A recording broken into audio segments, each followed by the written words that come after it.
Kakadosh Boker Or. Masechet Gittin Daf Mem Zayin Amud Aleph 47a1. We were just speaking about a person, Hau Gavra the Zamin Nafshel Ludai, that is somebody that he sold himself to the Ludaim. Now the Ludaim were people that were cannibals. Atala Kemed Rabbi Yami, they came from Rabbi Yami, Elmaleh, and he told him, Pirkan, right? He said, please redeem me from these cannibals that they shouldn't eat me alive. So Elmaleh, he told him, we already learned in the Mishnah. If you sell yourself to the goyim, we don't redeem you, right? Why? But we are going to redeem the children because of kilkula. What does it mean the kilkula? Right? We're going to come and we're going to redeem the children because we don't want this is going to happen to the children. Meaning the children during the time of the father, we're not going to do anything. But after the father passes away, for sure we're going to redeem the children. The more so here, that there's sakanat mita because of Ludaim, and therefore for sure we have to come and we're going to redeem them. This was third time. Obviously, this had to be third time, as if not, then you would actually come, right, and you would do it. So we don't redeem the father, only the son, yes. Only the children. So Amru le Rabbanan Rabbi Yami, says the rabbis to Rabbi Yami, Hayisal Mumarhu. 1 second, this is Yisal Mumar. He's eating nevelot tutufot. Amalu, he told them, yeah, but 1 second, maybe he's eating leteavon, meaning there's a difference between lachis and leteavon. Lachis means that he's doing it, out of audacity, that he wants to make Hashem angry. That's what he wants. And leteavon just means, listen, he's hungry. Well, he likes pig. What do you want? He's eating pig. Right? That's what he likes. So he says, maybe he's doing the leteavon. Amrule, they told him, what are you talking about? Sometimes he's got isur and ter in front of him. And he's leaving the tent and he's eating the isur. So Elmaleh, he says, Zil, lo kashav ki lidei. So they went and said, you know what? Get out of here. What can I do? You have to move, go. Why? They don't let me redeem you. So you see from here that the fact that this Jew was a mumar, right? Lachis, they didn't redeem him. They only redeem a regular Jew or a mumar leteavon, but not a mumar lachis. Okay? Says the Gemara. The Shakish Zabin Nafshel Ludai. Do you know that Shakish sold himself to Ludaim? Shakal Bade Chayta Vigulgalta. And he took with him a sack, right? And a kadur, and a hard ball inside of it. Amadi said, Gemire, right? Diyoma Batra, right? He says, do you know, I know that at the last day, when they want to actually kill the guy, Kol Debau Minaihu Avdile. They actually ask him, what do you want? And they do whatever you want. In order that it should be forgiven the blood which was spilled. Yom Batru Amule. So the last day they come and they tell him, what do you want? Amaleu, he told them, right? I want to tie you guys up, right? And even one of you, right? Every single one of you, I'm going to hit you with a sak v'chetzi, which means I'm going to hit you, right? Maka v'chetzi with my sack. They agree with it. Kamtinhu, he tied them up. Ve'otvinu, and he sat them down. Kol chaminayu kadmachi echad chayta, right? So each one of them, when he hit them, nafat nishmateh, he killed them. Charkin leshinei, right? So therefore, right? They how do you call it? He was charaket shinav. Amaleh, Reshakish told him, achuchi kamechayich lebi. Says what? You guys are laughing at me. Akati pashlach kabi palga dechayta. He says what? I still have chetzi maka left. Meaning, you guys come, right? I only hit you once. I'm supposed to hit you 1.5 times. So what are you coming now crunching your teeth? I still have to hit you another time. So Katlinu Kulhu, he went and he killed all of them. The Nafak Vata, and then he went to his house. Right? What a story. Yeah. So Yativ Ka'achil Veshati. So Reshakish was sitting down and he was eating. Right? He was sitting down and eating. Right? And he was never leaving over for the next day. Meaning that Reshakish had a perspective in life that you eat and you drink and you enjoy yourself. You're not going to start putting away for retirement. Amra le Bertei, right? The daughter tells Reshakish, Lo bai midi le mizgale. What, you don't want, something to lie down on? Amala, he told her, Biti, my daughter, Kresi kari. My stomach is my pillow. Hinach navshe shavak kaba de morika. Right? When he was passing away, right, what happened was that he left over a kav of kruvim to his inheritors. Karan Avsheni, even so, he called to his inheritors, right? That he left over for other people, right? His fortune. Meaning he felt, why does he have to leave over to other people? He came, he worked like crazy in this world. Why does he have to live over for other people, right? Everything that's going on. So therefore, you come, you enjoy yourself, and that's it. Fine. Mishnah. The Mishnah in the middle. If you're going to sell your field to the Ovdei Kochavim, yeah, and obviously we're talking about the field is in Eretz Yisrael. You're going to come, and every single year you have to bring bikurim. Okay, you have to bring it to Yerushalayim. Why? Because bless you, right? They instituted that you're obligated to do that. Why? Because what happens is that every single year you have to come and you have to buy the bikurim, and even if it's going to be expensive, right? So therefore, the same thing is, even if you already sold it to Oved Kochavim, right? You still have to buy it back from him because they didn't want to do this. Tikkun olam. They didn't want that a person's going to come and he says, you know what? I'm going to sell my fields to Oved Kochavim. No. You come, you sold your fields to Oved Kochavim. Every year you have to buy the bikurim from him. Doesn't matter the price, and you're going to have to bring it to Eretz Yisrael. Okay. Says the Gemara. Amar Rabba. Rabba says, even though there's no kinyan for a goy in Eretz Yisrael to come and to take away from the chiyuv of maaser, Shneimar says in the pasuk, Ki haaretz, that the land belongs to me, li kedushat haaretz, which means the kedusha still belongs to me and it's still chayav and everything. Aval yesh kinyan noved kovim beretz Yisrael, but there is a kinyan, right? For what? Lachpor ba'borot shechinu me'arot, to come and to start digging, pits and wells and things like that. Shneimar says the pasuk, Shamayim Shamayim la'Hashem, haaretz natan libnei adam. Shamayim, it's Hashem. Doesn't make any sense right? to me. What does that mean? Right? If you let me explain, then maybe you can. So what does that mean? Which means that HaKadosh Baruch Hu comes and he says, when he comes and he says, Kili haaretz, the land belongs to me. The land belongs to me means the kedusha of the land belongs to me. And therefore, you cannot take away from kedusha of the land. Part of the kedusha of the land is bikurim. Why? Because you're obligated that these first fruits, they become holy and you have to bring it to the Bet HaMikdash. So that there's no kinyan for the Bet Kocharim to come and to take it away from you. However, though, to do with the fact that they want to come and they want to dig a pit, that they're allowed to do. It says why? There's nothing to do with Kiddushat Haaretz. It says Hashamayim Shamayim LaHashem, Haaretz Natan Libnei Adam. Hashamayim is Shamayim LaHashem. Everything to do with the heavens belongs to Hashem. Don't think that you could come and take over Mars. Hashamayim Shamayim LaHashem. But the Haaretz Natan Libnei Adam. To do with the land, he gave it to human beings. What does that mean? He gave it to human beings. He gave it to them that they could use it for whatever they want. You cannot take away a Kiddusha from Eretz Yisrael, but you could use the land of Eretz Yisrael for what you need. So if a boy comes and he's going to purchase a part of the field and he's going to make a well, he's allowed to do that, right? Because he's not taking away Kiddusha from anything, and that you're allowed to do without any problem. Okay, that's what the explanations they come and explain. I hope that it explained it better for you, Richard. Rabbi Lazar comes and he says, he said, no, there is a kinyan. Take away from Masechet. That you have to bring off maaser from the grains of your grains. Masar de ganicha, the maaser of your grains. The lo de ganve and not the ganav of the kovim.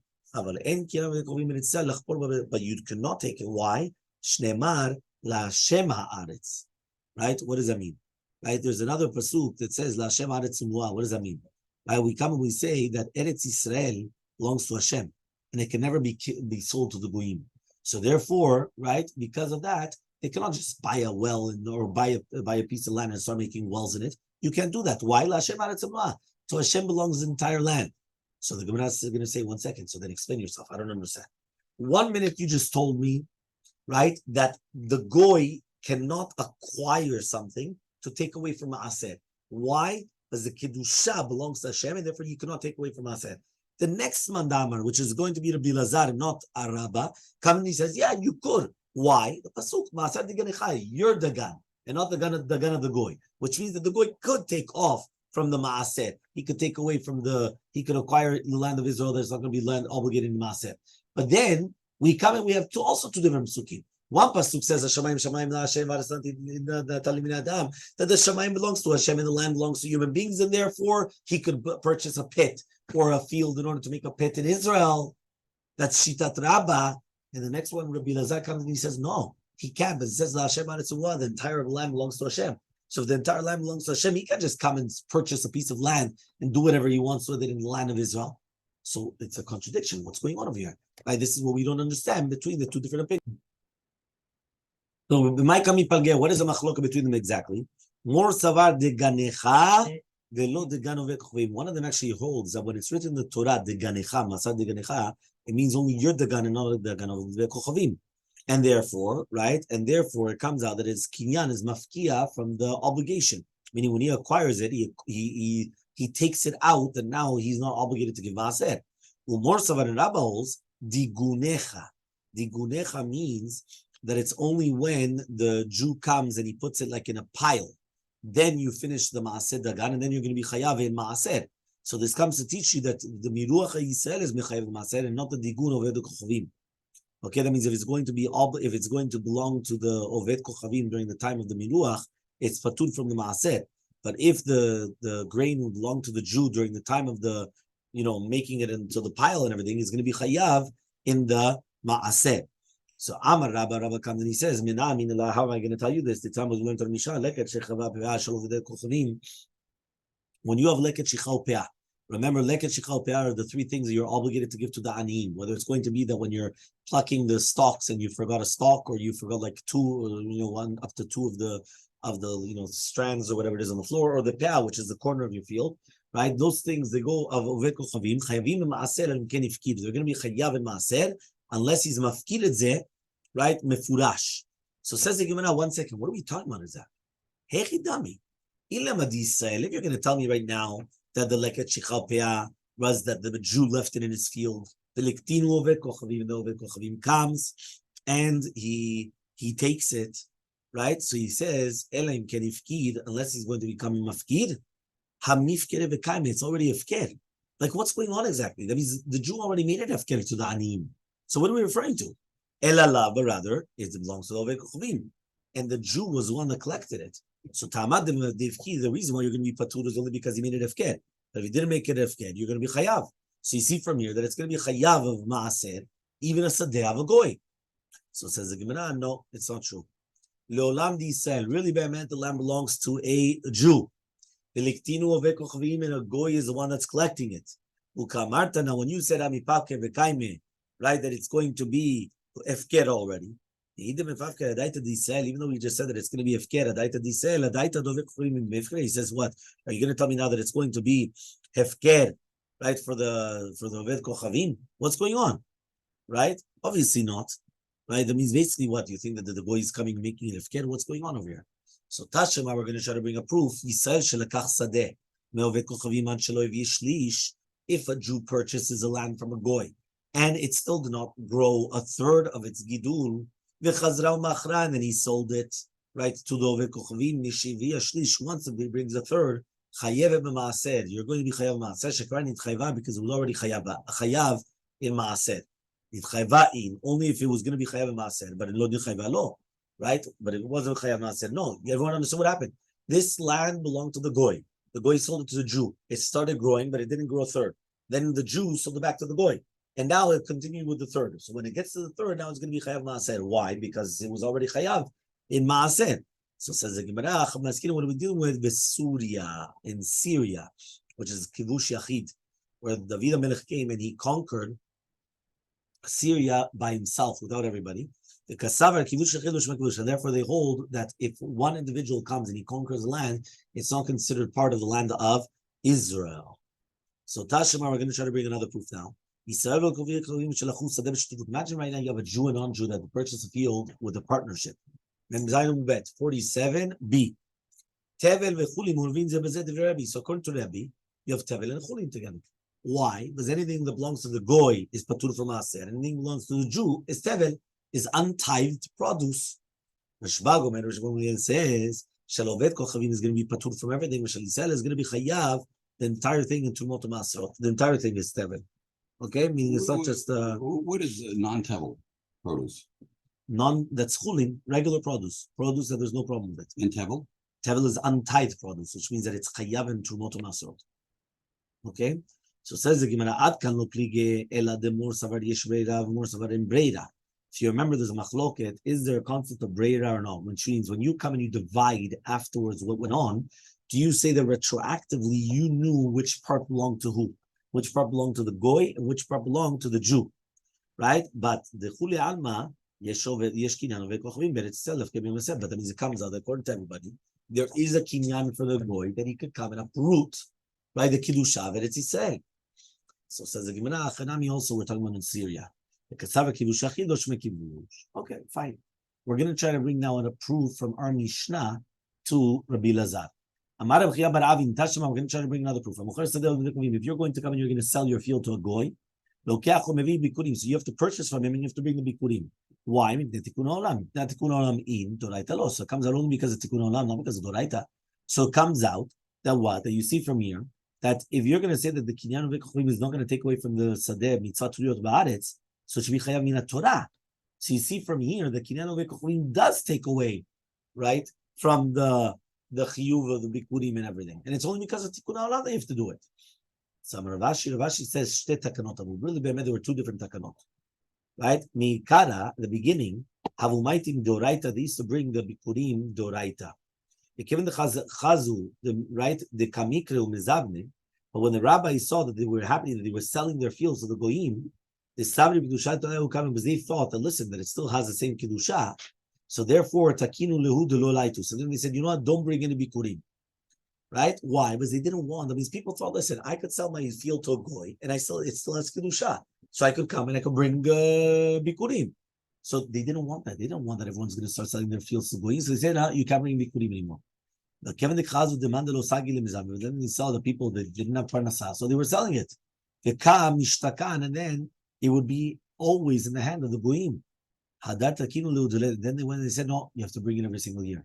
So by bringing it every single year, even if it's going to be very expensive, so that means the guy would make sure that he's going to buy back the field. Because anyway, if he has to spend a fortune to come and get the bikurim in order to bring it, he might as well just own the field. Why is he going to spend so much money, right, just on the first fruits?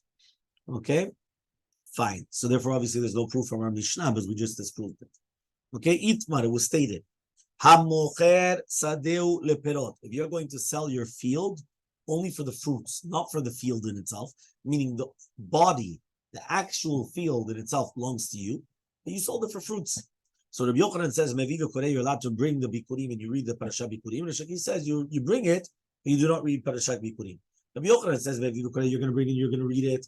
Kinyan perot, kinyan guf, because kinyan perot is like kinyan guf, and therefore, if it's going to be acquired to you, it's ki'ilu that you are the owner of the land. The Shaki says no, you bring the bikurim, but you don't read it. You don't read the parasha bikurim. Why? Kinyan perot, because it's not considered kinyan perot. It's not considered kinyan guf. Meaning, the fact that you get the rent does not mean that you actually own the building, right? Or you own the whatever it is, the apartment or the field or whatever it is. Okay, so you get the rent right now, but that's it, right? It's like the husband and the wife. When the wife gets married, she brings in a field. That field belongs to her.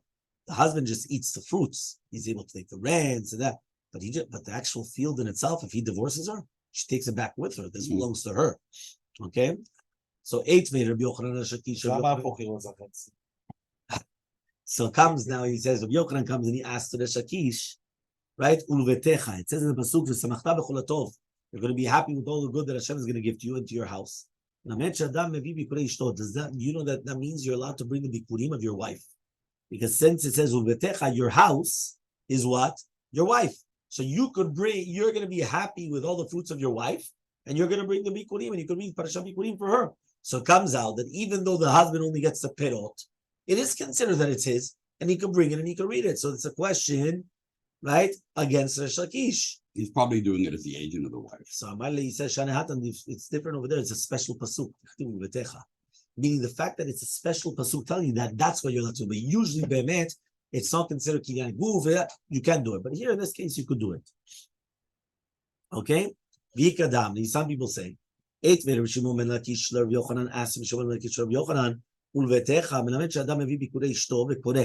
comes out that somebody is going to bring the bikurim of his wife, and he's going to read the pasukim.